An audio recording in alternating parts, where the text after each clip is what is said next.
En aquel tiempo, cuando Jesús bajó del monte y llegó al sitio donde estaban sus discípulos, vio que mucha gente los rodeaba y que algunos escribas discutían con ellos. Cuando la gente vio a Jesús, se impresionó mucho y corrió a saludarlo. Él les preguntó: ¿de qué están discutiendo? De entre la gente, uno le contestó: Maestro, te he traído a mi hijo, que tiene un espíritu que no lo deja hablar. Cada vez que se apodera de él, lo tira al suelo y el muchacho echa espumarajos, rechina los dientes y se queda tieso. Les he pedido a tus discípulos que lo expulsen, pero no han podido. Jesús les contestó: gente incrédula, ¿hasta cuándo tendré que estar con ustedes? ¿Hasta cuándo tendré que soportarlos? Tráiganme al muchacho. Y se lo trajeron. En cuanto el espíritu vio a Jesús, se puso a retorcer al muchacho, lo derribó por tierra y lo revolcó, haciéndolo echar espumarajos. Jesús le preguntó al padre: ¿cuánto tiempo hace que le pasa eso? Contestó el padre: desde pequeño, y muchas veces lo ha arrojado al fuego y al agua para acabar con él. Por eso, si algo puedes, ten compasión de nosotros y ayúdanos. Jesús le replicó: ¿qué quiere decir eso de si puedes? Todo es posible para el que tiene fe. Entonces el padre del muchacho exclamó entre lágrimas: creo, Señor, pero dame tú la fe que me falta. Jesús, al ver que la gente acudía corriendo, reprendió al espíritu inmundo, diciéndole: espíritu mudo y sordo, yo te lo mando, sal de él y no vuelvas a entrar en él. Entre gritos y convulsiones violentas salió el espíritu. El muchacho se quedó como muerto, de modo que la mayoría decía que estaba muerto. Pero Jesús lo tomó de la mano, lo levantó y el muchacho se puso en pie. Al entrar en una casa con sus discípulos, estos le preguntaron a Jesús en privado: ¿por qué nosotros no pudimos expulsarlo? Él les respondió: esta clase de demonios no sale sino a fuerza de oración y ayuno. Palabra del Señor. Retomamos hoy el tiempo ordinario. Decíamos que ayer lo finalizábamos y hoy retomamos nuevamente el tiempo ordinario. Nos quedamos al iniciar la Cuaresma en la semana 7 del tiempo ordinario y hoy retomamos la semana 7 del tiempo ordinario. Recuerden que son 34 semanas del tiempo ordinario y la finalizaremos cuando iniciemos el tiempo del Adviento. Adviento, el tiempo del Adviento, preparación para la Navidad. Continuamos entonces con la lectura del Evangelio de San Marcos, donde nos quedamos cuando interrumpimos para iniciar el tiempo de Cuaresma. Y hoy, hermanos, se nos presenta un caso difícil, duro. Un caso de un muchacho que es epiléptico, pero también hay una posesión. El padre del muchacho le dice que desde niño este muchacho ha sufrido convulsiones, pero son unas convulsiones tan raras, que si hay fuego, busca darle la convulsión para que caiga el fuego con tal de quemarlo, o si hay agua, busca que le dé la convulsión y arrojarlo al agua, ¿verdad?, para que se muera. Una convulsión, un caso de epilepsia no es así, ¿verdad?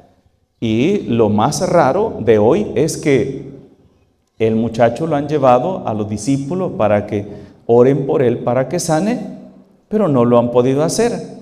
Entonces Jesús dice: tráiganme al muchacho. Le llevan al muchacho a Jesús E inmediatamente el muchacho ve a Jesús, ¿qué le pasa? Empieza a convulsionar. ¿Por qué? Porque hay algo. Hay algo. No solamente hay una enfermedad, hay una cuestión maligna en ese muchacho. Hay una cuestión maligna. Y, hermanos, aquí hay que decirlo, en una enfermedad también se puede meter el demonio para confundir. Y recuerden que en una enfermedad, si esta enfermedad es terminal o es enfermedad grave, es donde más va a luchar el demonio, porque si esa persona, esa enfermedad lo va a llevar a la muerte, es donde el demonio se va a meter en esa persona para que esa persona lo que menos haga es buscar a Dios en su último momento, en el último momento de su vida. Recuerden, hermanos, que hay una batalla entre el bien y el mal, una lucha. Por una parte, arrastrarnos a nuestra propia destrucción, a nuestra condenación eterna, y hay otra batalla, la batalla de Dios, por llevarnos a la vida eterna. Y es una batalla constante en la vida del hombre. Y esa batalla va a terminar hasta el último momento de nuestra vida. Por eso de ahí la importancia de la familia, de los amigos, cuando alguien esté en paso de muerte, cuando alguien esté enfermo, ¿qué es lo primero que hacemos? Tratar de llevarlo a Dios. Tratar de llevarlo a Dios para que muera en paz, para que muera en gracia de Dios. Yo les he comentado algunos casos donde me ha tocado asistir a personas que solamente eso han estado esperando, solamente eso. Es una cosa tan extraordinaria y como sacerdote alguien podría pensar, no, el Padre tiene toda la fe, lo que dice el Señor, ¿verdad? Que si tuviera fe como un granito de mostaza es para nosotros. No, el Padre tiene fe. No, hermanos. El hecho que seamos sacerdotes no significa que dejemos de ser humanos, que dudemos, que a veces nuestra fe flaquee, que a veces en el momento de la prueba tengamos ganas de salir corriendo. Eso es parte de nuestra humanidad, eso es parte de nuestro ser, de nuestra pequeñez, de nuestra miseria. Y a veces, hermanos, uno mismo se queda sin respuesta ante lo que sucede, ante el sacramento de la confesión, el sacramento de la unción de los enfermos. Yo les he comentado varios casos en los cuales la persona ha estado esperando exactamente recibir la unción para dejar de este mundo. Y yo lo he vivido. Les comentaba un caso en Victoria de un señor donde yo les podría contar muchísimos casos, muchísimos, no uno, sino muchos. Un domingo que yo estaba confesando, y el señor era el último para confesarse, y ya estaban en la Santa Comunión, un domingo. Y le digo, porque éramos 3 sacerdotes en Victoria, entonces mientras uno estaba celebrando misa, el otro estaba confesando. Esa es la ventaja cuando hay varios sacerdotes. Entonces el Señor llegó, se confesó y le dije, mire, y vi por la rejindijita que solo faltaban como 3 personas para terminar la comunión. Le dije, vaya caminando, rezando el Ave María para que no se quede sin comulgar, porque era domingo. Y el Señor se levantó, después de recibir la absolución, claro, se vino, comulgó, llegó a la última banca de atrás, se arrodilló y en términos de ¿qué? De segundos se fue de lado. Se fue de lado. Todos pensaron que se había desmayado el Señor. No. Estaba una enfermera ahí y lo fue a ver muerto. Y un solo. No gritó, no dijo ayuda, no. Solo se desvaneció y ahí quedó. Y otra señora que me llaman y me dicen, en Victoria también, padre, ¿puede venir a confesar a mi mamá? Dice que quiere confesarse y recibir la unción. Le digo, sí, ahorita voy. Y me fui en carro. afuera de Victoria, en la entrada de Victoria. Y cuando llegué, la vi que estaba sentadita en la cama, acababa de comer, tranquila, y le dije, mire, me dijeron que quiere confesar. Sí, padre, quiero confesarme, hablando totalmente, lúcida, consciente y todo. Va pues que ella me dice, yo estoy mal, padre, yo creo que el Señor ya me va a llamar. Y le digo, no, si usted todavía está, mire cómo está fuerte, saludable. Diosito me la va. No, me dijo, yo ya me voy a morir, me dijo. Bueno, le dije yo, entonces, ahí me saluda la Virgencita, le dije yo, me saluda el Divino Niño, y yo hablando con ella así, entonces le dije, pero sí, cuando llegué al cielo, intercede por mí también, le dije, ora por mí. Sí, padre, yo voy a rezar por usted, me dijo, y le voy a decir a la Virgencita que lo cuide y todo. Hermanos, yo agarré el carro, que se tarda el carro a la parroquia, como en 5 minutos se llegaba en carro a la parroquia. Yo que entro el carro al portón cuando estaba una llamada, porque en Victoria se dobla, en el momento que se muere alguien, se dobla, estaban llamando que se doblara porque se acababa de morir la señora. En lo que yo me tardé de llegar, ay. Luego, otro caso, bueno, fue una tía política de Arling, que es como una mamá para ella casi. Me hablan un día en la noche, como a las 9, y me dicen, mire, padre, fíjese que mi tía tiene días de estar mal, estar grave. De hecho, era una de nuestras seguidoras a través de las redes sociales, que no se perdía la misa diaria.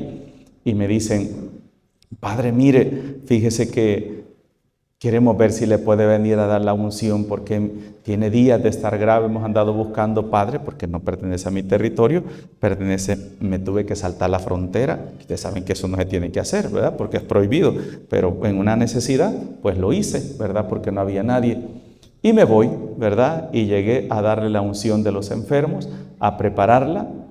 Y hermanos, en el momento que yo le dije, por esta santa unción, porque todo el rito de la unción es como la confesión, ¿verdad? Entonces, y el sacerdote unge con el óleo de los enfermos al enfermo en la frente y en las manos, y cuando yo le ungí, y dice, por esta santa unción y por su bondadosa misericordia, te ayude el Señor con la gracia del Espíritu Santo, para que libre de tus pecados te conceda la salvación y te conforte en tu enfermedad. Amén.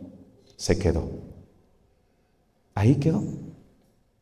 Exactamente estaba esperando eso, y después solo dije, descanse en paz. Y ya terminé la oración, recé una salve. De hecho, la familia decía, no, padre, no se ha muerto. ¿Cómo no? Ya murió. Y ahí quedó. Jesús, hermanos, en ese momento está peleando por esa alma. Está peleando por esa alma. Por eso cuando una persona está agonizando, ¿qué es lo que tenemos que hacer? Orar por ella. Rezar el Santo Rosario. Ponerle que hoy con la tecnología, ¿verdad? Podemos ponerle cantos al Santísimo, el Santo Rosario grabado. Si yo no me lo puedo, pues poner el Santo Rosario a esa persona que lo esté escuchando, para que en ese momento esa persona pueda acercarse a Dios. El demonio existe. El demonio existe, y lo que más busca el demonio es que tú y yo no creamos que Él existe. Porque en lo que tú no crees no le tienes miedo hasta que lo tienes encima. Y eso es lo que pasa con el maligno.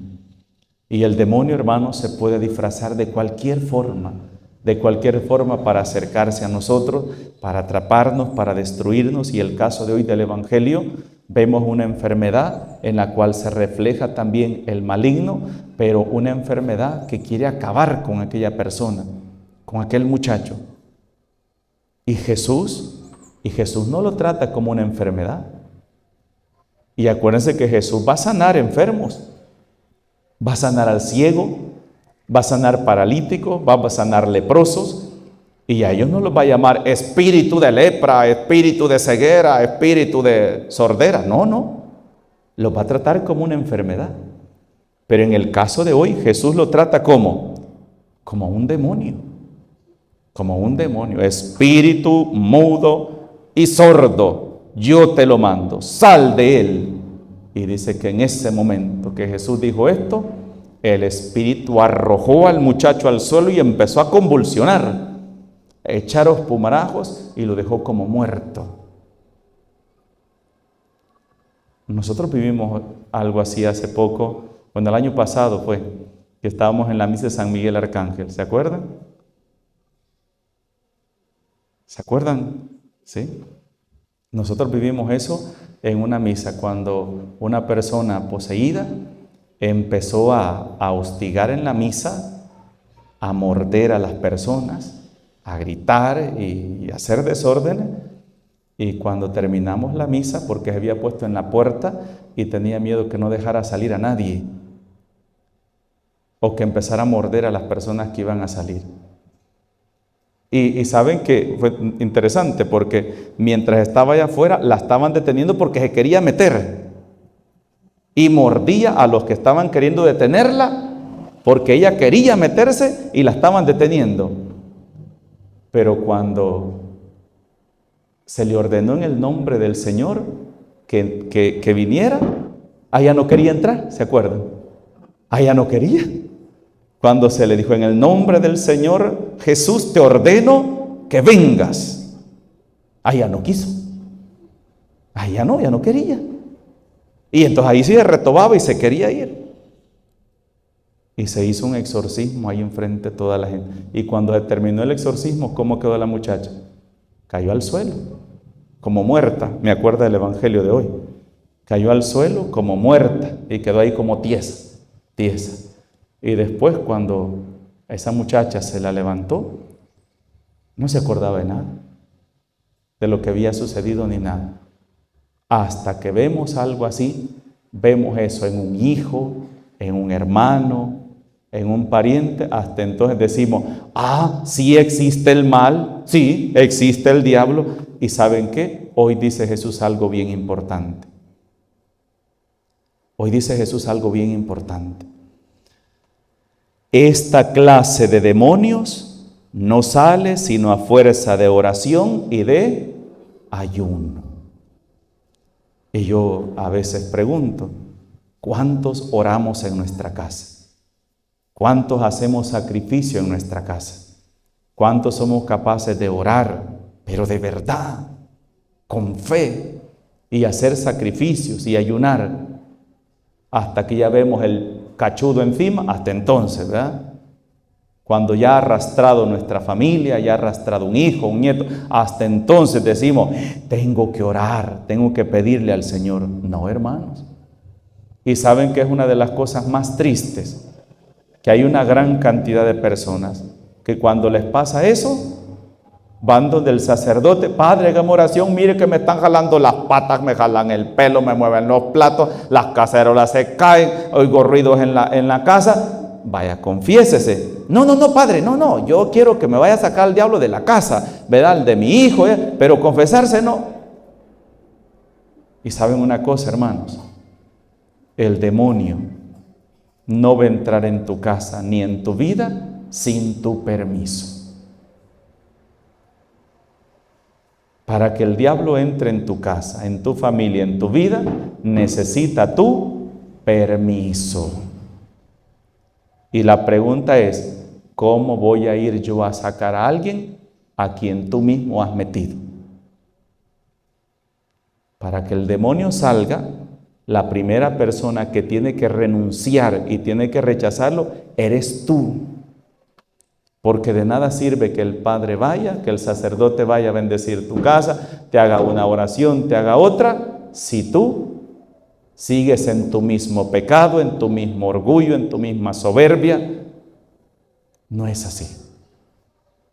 El mal existe y aquí, hermanos, me ha tocado atender tantos casos, no porque yo sea exorcista, sino porque hay emergencia y no hay nadie, ningún sacerdote exorcista aquí a mano para que ayude a las personas y me toca recibirlo de urgencia.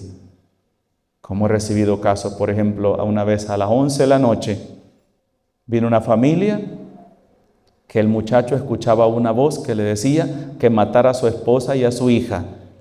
Y el muchacho transformaba la voz como que era como cuando alguien habla en medio de un cumbo, una voz rara, horrible, ¿verdad? Y después no se acordaba de nada. Pero ¿saben qué es lo triste? ¿Saben qué es lo más triste? Lo triste no es que le haya sucedido a esa persona. No, lo triste es que le sucedió y ni así buscó al Señor. Y ni así buscan al Señor, ni así tratan de cambiar de vida. Entonces, ¿qué es lo que hace el diablo? Cambiar de táctica. Si con esto lo hace usted, busca otra forma de ver cómo lo amarro a un pecado, a un vicio, para que no se suelte y así no busque al Padre y así me lo llevo derechito al chimbolero.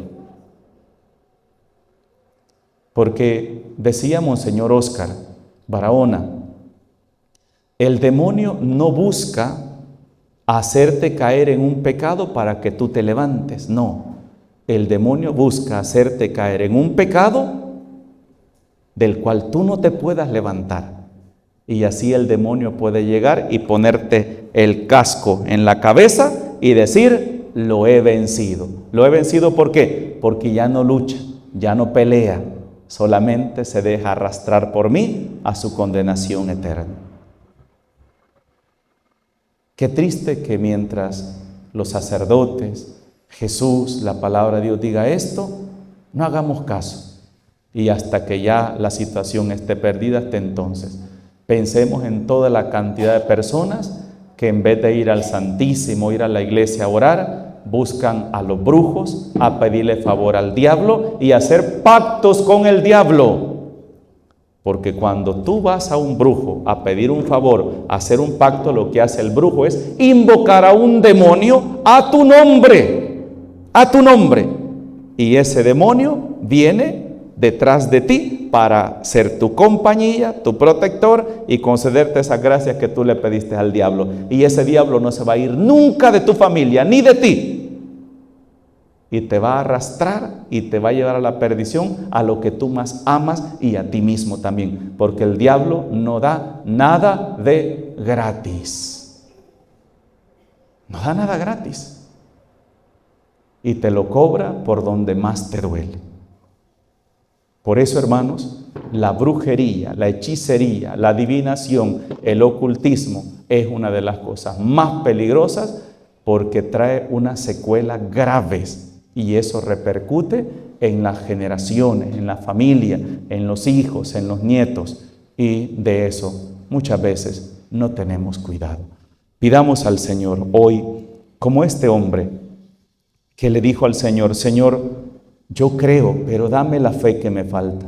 No permita, Señor, que mi fe tambalee, se quebrante, sino al contrario, que en el momento de la prueba yo sepa buscarte a ti, acudir a ti, aunque sea grave la tormenta, la tempestad que esté pasando, que yo, Señor, solo tenga fuerza y voluntad para arrodillarme delante de ti y buscar solamente en ti tu ayuda.